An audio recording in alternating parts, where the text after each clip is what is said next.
So ఈ రోజు దేవుడు అంటే ఏంటి అసలు? ఎందుకు మనం యేసుక్రీస్తున్నాం? మాకు బయటకు వస్తే చాలా మంది ఉన్నారు కదా, ఎవరో నమ్మితే ఏమైపోద్ది? అందరూ అన్న మాట ఒకటే, ఏ దేవుడు నమ్మినా మనం ఎక్కడికి వెళ్తామంట? ఎక్కడికి వెళ్తామంటండి? పైకి వెళ్తామంట. కానీ కాదు, ఒక్క దేవుడు మాత్రమే పైకి తీసుకెళ్తారు. మిగతా వాళ్ళు ఎక్కడికి తీసుకెళ్తారు మనల్ని? అది తెలియాలి మనకి. ఆ పైకి తీసుకెళ్లే దేవుడు ఎవరు, కిందకి తీసుకెళ్లే దేవుడు ఎవరు అనేది మనకు తెలియాలి. అలా తెలిస్తేనే మన లైఫ్ 100% ఆ దేవుడికి మనం ఇవ్వగలము.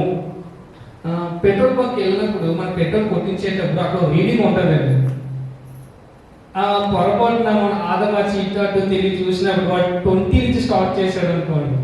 20 వద్దులేండి, గొడవ పట్టడానికి పెద్ద కారణం ఉండదు. 50 నుంచి స్టార్ట్ చేశాడు అనుకోండి, ఎలా ఉంటుంది చెప్పండి? మనకి మామూలుగా లేస్తాము అతని మీదకి